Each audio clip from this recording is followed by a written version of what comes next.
सरकार में मंत्री श्री अशोक सिंघल जी, भारत सरकार के गृह सचिव अजय कुमार भल्ला जी, बीएसएफ के डीजी श्री पंकज कुमार सिंह जी, खादी ग्राम उद्योग बोर्ड के चेयरमैन श्री विनय कुमार सक्सेना जी, असम पुलिस के डीजी बीजे महंता जी, और आज इस कार्यक्रम में इतनी देर से बैठे हुए बोडोलैंड के प्यारे मेरे भाई और बहनों, आप सभी को मेरा नमस्कार। मित्रों, जब जब भी मैं बोडोलैंड आता हूं, यहीं से उत्साह और बहुत प्यार लेकर दिल्ली वापस जाता हूं। मैं जब पहली बार बोडोलैंड के अंदर आया था, तब हमारी सरकार नहीं थी आसाम में। मुझे ठीक याद है, 7 साल पहले आया था। मैं आज वही क्षेत्र में बैठा हूं जहां के युवा हाथ में हथियार लेकर संघर्ष कर रहे, हिंसा की राजनीति चल रही थी। सैकड़ों युवा मारे जा चुके थे। उस वक्त आसाम सरकार के चुनाव के वक्त हमने वादा किया था कि भारतीय जनता पार्टी की सरकार अगर आसाम में बनती है तो आसाम की सीमाओं के बाहर ये आतंकवाद को हम आसाम के बाहर खदेड़ कर कदम लेंगे। और मित्रों, आज 7 साल के बाद मैं आया हूं।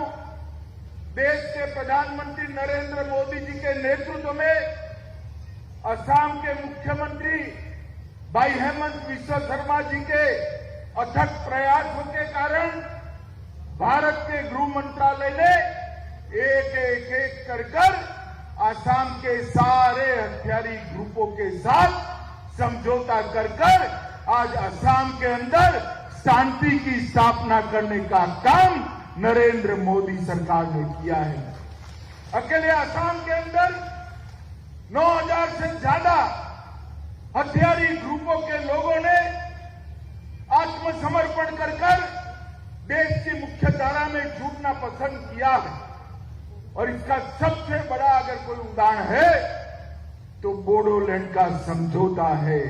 इस बोडोलैंड क्षेत्र से ही हमने कहा था एक क्षेत्र गोलियों से मुक्त होगा, आतंकवाद से मुक्त होगा, बम धमाकों से मुक्त होगा। यहां शिक्षा, उद्योग, रोजगारी और खेतीबाड़ी की बात आगे बढ़ाएगी।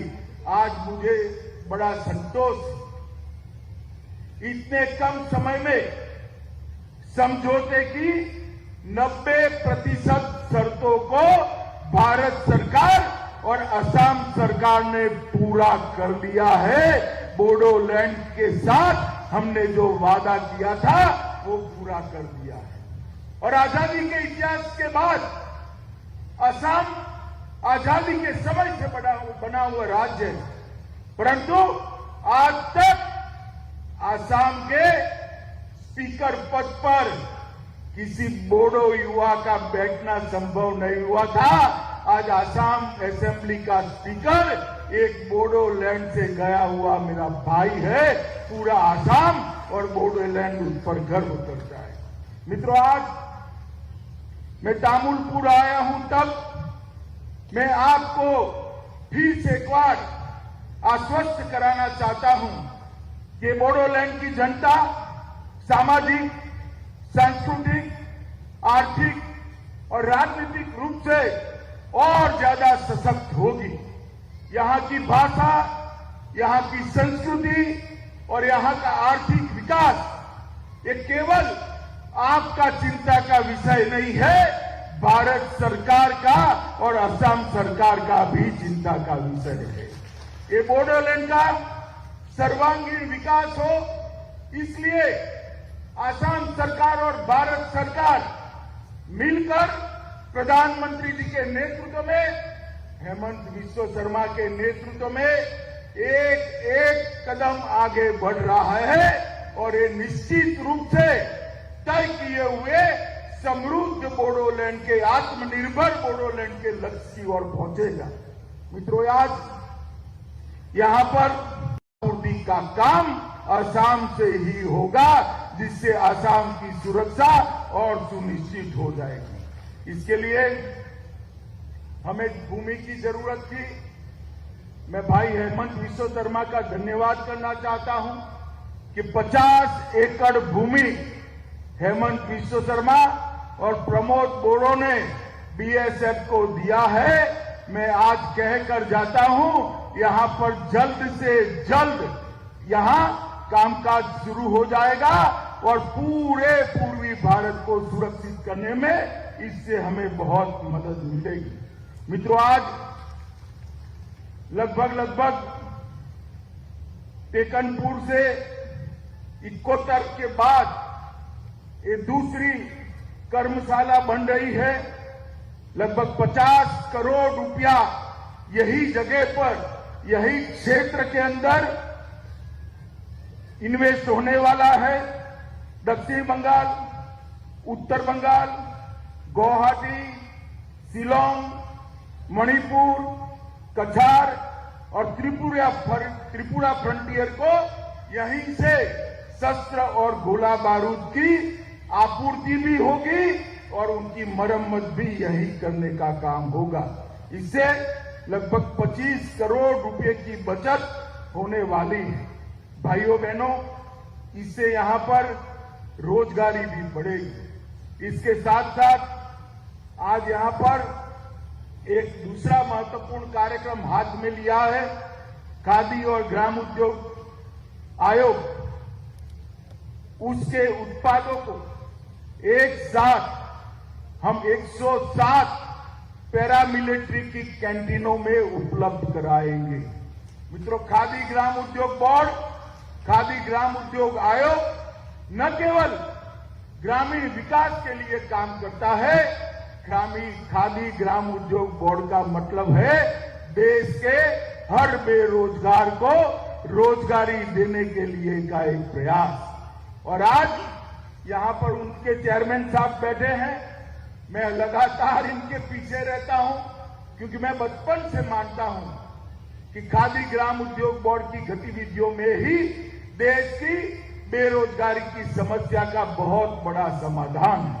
और आज मुझे आनंद है, मोदी जी के प्रधानमंत्री बनने के बाद खादी ग्राम उद्योग बोर्ड को, बोर्ड के टर्नओवर में 248% करीब 250% की वृद्धि हुई है और उनका कुल टर्नओवर 1 लाख करोड़ को क्रॉस कर गया है। मित्रों, 1 लाख करोड़। खादी और ग्राम उद्योग आयोग अगर 1 लाख करोड़ का टर्नओवर करता है तो देश के करोड़ों लोगों को रोजगारी मिलती है। और मैं आज यहां पर सक्सेना जी आए हैं, उनको जरूर कहना चाहूंगा, हनी मिशन के लिए हमारा ये बोडोलैंड सक्सेना जी बहुत उपयुक्त क्षेत्र है। आसाम बहुत उपयुक्त क्षेत्र है। आसाम की ये जो ग्रीनरी है, हरियाली है, वो हनी मिशन के लिए बहुत अनुकूल है।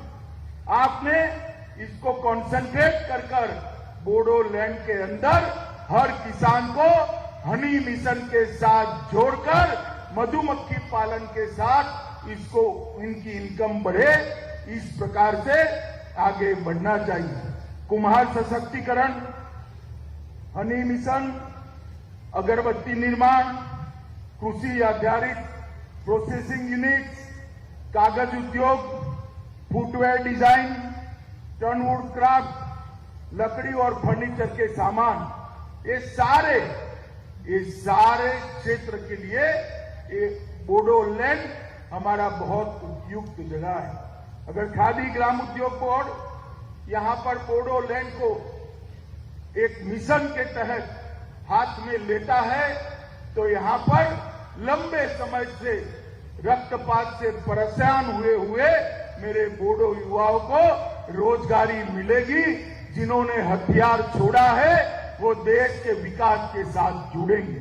मित्रों, आज मैं इतना बताना चाहता हूं हेमंत जी को भी मैंने बताया है कि गोबर धन की योजना, गोबर बैंक की योजना और इसके साथ श्वेत क्रांति को जोड़कर पूरे आसाम के सभी ट्राइबल भाइयों बहनों के जीवन में बहुत बड़ा परिवर्तन लाया जा सकता है। गुजरात के अंदर अमूल प्रोजेक्ट इसका उदाहरण है। आज गुजरात के अंदर 20 लाख से ज्यादा महिलाएं 60,000 करोड़ रुपए का दूध सालाना बेचती है। 60,000 करोड़ रुपए का। अगर आसाम के अंदर इसका इंफ्रास्ट्रक्चर बनाया जाए तो यहां पर भी ये हो सकता है। केवीआईसी ने भी गोबर से प्राकृतिक पेंट और खाद बनाने की जो योजना की है, इसके लिए ये बहुत उपयुक्त मित्रों, खादी गांधी जी ने दिया हुआ स्वदेशी का मंत्र को चरितार्थ करने वाली गतिविधि और खादी मोदी जी के आत्मनिर्भर भारत के सपनों को सिद्ध करने वाला एक मंत्र है। खादी का मतलब ही शुद्धता की गारंटी है। आज मुझे बहुत आनंद है कि मेरे पैरामिलिट्री फोर्स के जवानों को हर कैंटीन से कुछ ही समय में, आज से 107 कैंटीन में और कुछ ही समय में सभी कैंटीनों से खादी ग्राम उद्योग के उत्पाद इनको मिलेंगे। मित्रों, बीटीआर समझौते का जहां तक सवाल है, हमने 3 वर्ष की अवधि के अंदर 1500 करोड़ रुपया बीटीआर के विकास के लिए देना था। हमने आज पूरा विशेष पैकेज मंजूर कर 1500 करोड़ की जगह 1980 करोड़ रुपया आसाम सरकार और भारत सरकार ने देने का काम किया है। और संस्थागत विकास को इसमें हमने प्राथमिकता दी है और 250 करोड़ 500 करोड़ रुपया का डीपीआर भारत सरकार के अंदर विचाराधीन है। बहुत ही कम समय के अंदर हम इसको अप्रूव कर भेजेंगे। और आपको भी मैं धन्यवाद देना चाहता हूं कि आपने 2021 में जब हम आए तो यहां पर हमारे विरोधियों का सुपड़ा साफ कर कमल खिलाने का काम किया है। बीटीआर के अंदर भी हमारे सहयोगी दल के साथ आज प्रमोद जी सीएम बनकर यहां बैठे हैं, पूरा समर्थन आपने दिया है। मैं आज आप लोगों को विश्वास दिलाकर चाहता हूं कि मोदी जी के नेतृत्व में जो सरकार चल रही है वो बोडो क्षेत्र के सर्वांगीण विकास के लिए कटिबद्ध है। वो सरकार बोडो क्षेत्र की सांस्कृतिक पहचान, भाषा, संगीत और नृत्य के रखरखाव और इसके संवर्धन के लिए, उसको आगे बढ़ाने के लिए भी कटिबद्ध है। और बोडो क्षेत्र का राजनीतिक सशक्तिकरण करने के लिए भी नरेंद्र मोदी सरकार कटिबद्ध है। फिर से एक बार, इतनी देर से आए मगर आप लोग इतनी बड़ी संख्या में यहाँ उपस्थित हो, भारत सरकार, आसाम सरकार और बीएसएफ की ओर से आप सभी का बहुत बहुत धन्यवाद कर मेरी बात को समाप्त करता हूं। वंदे मातरम।